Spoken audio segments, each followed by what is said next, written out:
Hello bachcho, let's read this question. So this question says a plane EM wave of frequency 40 megahertz travels along x-axis. Okay, at some at same point at same instant the electric field E has a maximum value of 750 Newton per coulomb in y direction.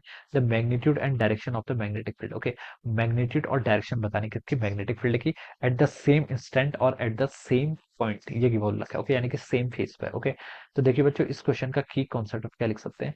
The key concept of this question, इस question का की concept आप लिख सकते हैं बच्चों. क्या आपको मैग्नेटिक फील्ड फाइंड आउट करना है. ओके, तो देखिए बच्चों मैग्नेटिक फील्ड आपको यहाँ पर फाइंड आउट करना है. तो बच्चों मैग्नेटिक फील्ड देखिए आप कैसे फाइंड आउट करेंगे. आपको क्वेश्चन में देखिए क्या हिंट गिवन कर रखी है. ईएम वेव की फ्रीक्वेंसी गिवन कर रखी है. एफ नॉट कितनी है आपकी 40 मेगा हर्ट्ज के equal travels along x axis. Okay, EM wave यानी कि वेलोसिटी ऑफ वेव आपको गिवन कर रखी है. ओके, तो देखिए बच्चों पहले हमें ये रिलेशन देखना है. देखिए आपका जो इलेक्ट्रिक फील्ड होता है और मैग्नेटिक फील्ड होते हैं these are perpendicular to each other and also they are perpendicular to the direction of the propagation of wave.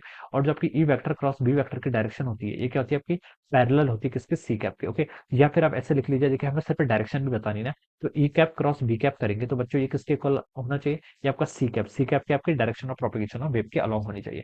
Question में गिवन कर रखा है ईएम वेव है जिसकी जो आपकी क्या कर रही है ट्रेवल कर रही है अलोंग एक्स एक्सिस. ठीक है, तो ये आपको सी कैप की डायरेक्शन गिवन कर रखी है कितनी आपकी एक्स एक्सिस के अलोंग है at same point at and the same instant. बच्चों इलेक्ट्रोमैग्नेटिक वेव जो भी होती है उसमें इलेक्ट्रिक फील्ड और मैग्नेटिक फील्ड का जो ई जो इलेक्ट्रिक वेक्टर होता है मैग्नेटिक फील्ड होता है जो उसका क्या होता है डिस्प्लेसमेंट होता है अलोंग रिस्पेक्टिव एक्सिस वो क्या होता है सेम टाइम पर आपका सेम होता है. ओके, तो हम बता सकते हैं. देखिए बच्चों यहाँ से हम लिख सकते हैं अगर आपको बी नॉट पता है क्वेश्चन में. ओके, क्वेश्चन में सॉरी आपको ई नॉट गिवन कर रखा है. ई नॉट अगर आपको गिवन है तो आप देखिए रिलेशन फाइंड आउट कर सकते हैं. ई नॉट बच्चों किसके इक्वल होता है. ई नॉट होता है आपका बी नॉट टाइम्स सी के इक्वल होता है. ऑलराइट, ये बता सकते हैं. ऑलराइट, और आप यहाँ से क्या लिख सकते हैं ई नॉट इक्वल टू आपका बी नॉट बाई सी के इक्वल होता है. आपको बी नॉट फाइंड आउट करना है तो बी नॉट आप यहाँ से ई नॉट बाई सी के इक्वल लिख सकते हैं. Okay, so this will be the magnetic field. Okay, और ई नॉट क्या है देखिए आपका maximum value of the electric field आपको गिवन कर रखा है 750 न्यूटन पर कूलम. और इलेक्ट्रिक फील्ड की डायरेक्शन क्या है अलॉन्ग वाई एक्सिस, तो ये आपको वाई कैप के अलॉन्ग गिवन कर रखा है.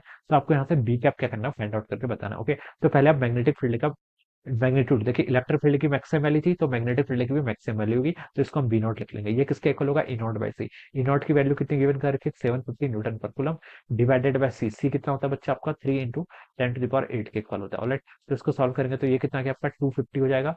और इसको अगर हम ऊपर लेके जाएंगे ये मीटर पर सेकंड होगा यहाँ से. ओके, तो ये हो जाएगा आपका देखिए 250 into 10 to the power -8. Okay, और यूनिट क्या होती है इसकी टेस्ला के इक्वल होगी. ऑलराइट, इसको आप लिख लीजिए बच्चों. इसको हम लिख सकते हैं 2.5 इंटू 10 टू द पावर -6 यानी कि इसको माइक्रो टेस्ला. तो बी नॉट तो आपने फाइंड आउट कर लिया. ओके, एम्पलीट्यूड क्या कर लिया आपने amplitude of the magnetic field तो आपने नोट कर लिया. ओके, मैग्नीट्यूड यानी कि 2.5 माइक्रो टेस्ला के इक्वल. ओके, और अब आपको डायरेक्शन बतानी है. देखिए मैग्नेटिक फील्ड की डायरेक्शन क्या होनी चाहिए फिर जेड कैप के अलॉन्ग होनी चाहिए. पॉजिटिव जेड के अलॉन्ग. ओके, कि Y Z Y cap cross Z cap किसके इक्वल होता है एक्स कैप के इक्वल होता है. ओके, तो मैग्नीट्यूड तो उसका 2.5 माइक्रो टेस्ला आ गया और डायरेक्शन क्या होगी आपको मैग्नेटिक फील्ड की जेड कैप के अलॉन्ग. तो बच्चों आपका पॉजिटिव जेड एक्सेस यानी कि ऑप्शन सी क्या होगा इसका करेक्ट आंसर होगा. Yes, so we can say that option C will be the right answer of this question. Okay, so this is how we will solve this question. So I hope you all understood this concept. All the best and thank you so much.